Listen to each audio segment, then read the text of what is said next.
Yeah. Ils pensent qu'on délire, ils pensent qu'on divague, mais c'est toujours les fous qui déplacent les lignes. Écoute, yeah. Je vois les mêmes têtes, les mêmes vies, les mêmes soirées. Chercher l'adrénaline dans un écran pour s'assurer. La nouvelle série d'horreur de Netflix fait trembler les salons, pendant que des cerveaux incandescents préparent la révolution, hein. Les gens lambda consomment du frisson préfabriqué, mais la vraie peur c'est de penser librement, ça les fait paniquer.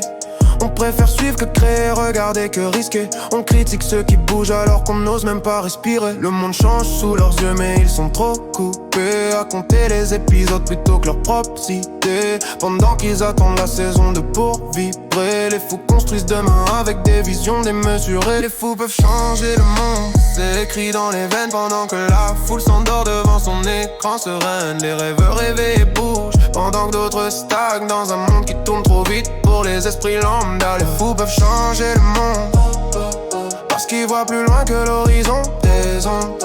Ils dérangent, ils choquent, ils défient le confort, mais sans eux la terre tournait encore trop fort. Je suis pas meilleur, je suis pas pire, je suis juste en décalage. Je vois le monde en panoramique là où ils regardent une image. Ils se rassurent dans la fiction pour éviter la vérité, parce que la vérité elle coupe, elle brûle, elle peut les réveiller. Regarde les frissonner devant un clown imaginaire, mais la vraie horreur c'est la routine quand t'as un pouvoir à faire. Tu crois que c'est la télé qui leur vole leur énergie? Non, c'est leur confort qui a enterré leurs envies. Les fous sont maudits, puis imités, puis suivis. C'est toujours comme ça, la vision choque avant d'être bénie. Ceux qui osent passent pour des monstres dans les débuts, mais ce sont eux qu'on cite quand le progrès a vaincu. Ils veulent du sang à l'écran, mais pas le leur pour avancer. Ils veulent des sueurs froides, mais pas de transpirer pour créer. Ils préfèrent la peur fictive à la vraie peur de changer. C'est pour ça qu'à la fin ce sont les fous qui mènent les armées. Pendant qu'ils dévorent du contenu, je me dévore le mental. Je creuse profond, je trouve des idées qui pourraient faire trembler les salles. La folie c'est pas un bug, c'est une manière de voir. C'est le courage de penser quand d'autres ont peur de croire. On dit que les fous entendent des voix,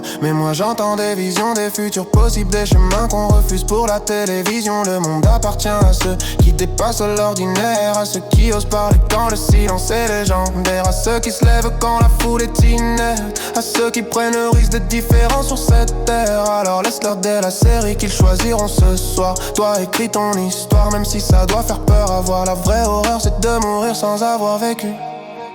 Les fous changent le monde, les autres changent de contenu.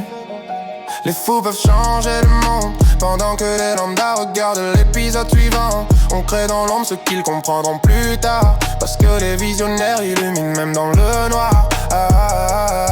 Les fous peuvent changer le monde, et c'est pour ça qu'on dérange autant.